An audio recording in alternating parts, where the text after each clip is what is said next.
Pedro. Você acha que, fora essa questão das empresas, né, entender os reais problemas dos consumidores, porque, voltando lá no marketing, né, eu sempre reforço isso aqui, que é o seguinte, você identifica uma oportunidade que é um problema e através dela você gera a necessidade, que é a transformação, que é o conceito básico do marketing, é para isso que ele existe.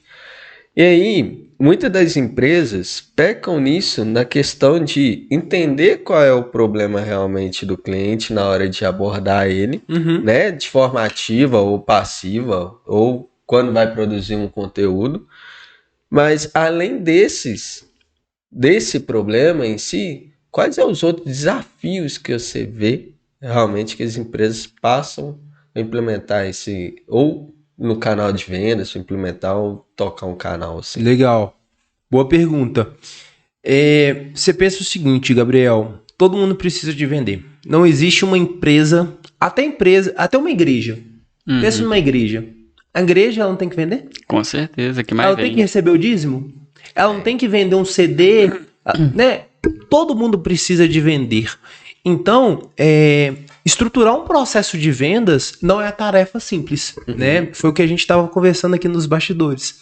Não é algo simples, não é uma fórmula de bolo. Então, assim, cara, o processo de vendas acontece dessa maneira e a gente vai replicar para todo mundo. Não é, porque muda o serviço, muda o ticket médio, muda a dor do seu cliente, muda a maturidade do seu negócio, muda o mercado que você quer atuar. E tudo isso, a concorrência, então tudo isso vai impactar nessa dificuldade dessa estruturação do seu processo de vendas. Mas muitas vezes as empresas, você pensa o seguinte, ela tem ali um departamento financeiro, vão pensar na contabilidade, né, que é um segmento que a gente trabalha lá dentro do grupo agora. A contabilidade, ela tem um departamento pessoal, fiscal, financeiro, tem vários jurídico, comercial. Por exemplo, como uma empresa, você tem a sua operação de marketing, você tem o seu design, você tem a galera que faz o seu café, você tem a galera que atende os seus clientes, você tem todos esses departamentos. Com certeza. Mas essas empresas não têm um departamento de vendas. Para pensar isso. Como que você está preocupado você está tão preocupado com a sua entrega, mas você não está preocupado com a atração de novos clientes? Como assim? Não, a conta não fecha. Não fecha, inclusive. Entendeu?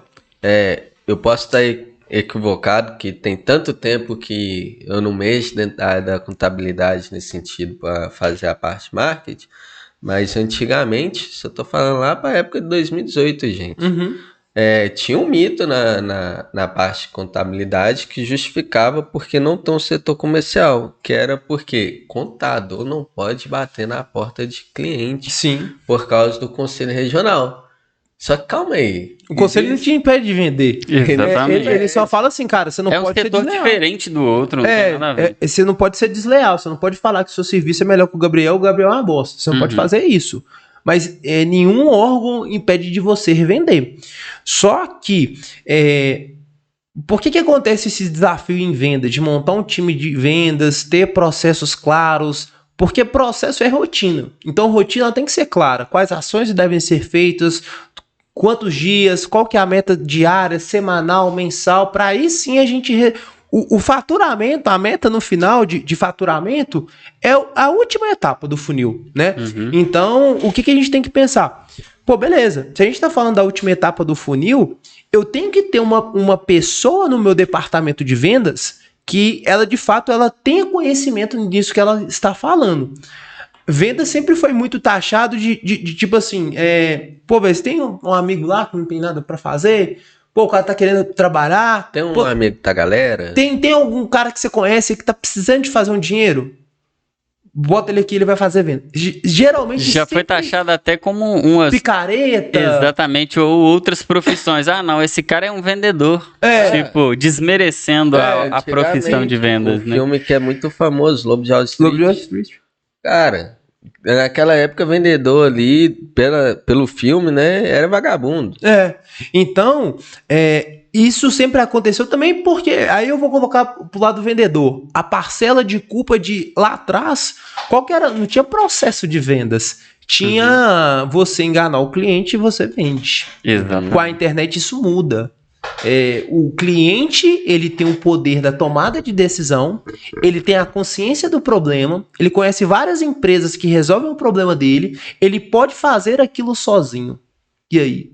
Você vai enganar ele? Exatamente. Tinha o famoso manipulação, né? Manipulação. Não era persuasão, Sim. era o famoso manipulador. Sim. Então, a partir do momento... Isso eu acho que é fantástico na internet.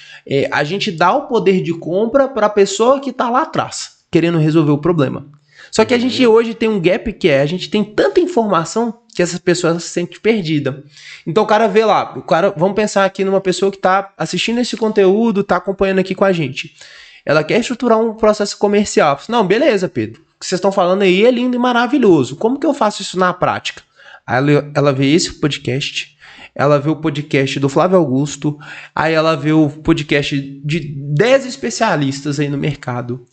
E aí ela fala assim, beleza, por onde que eu começo?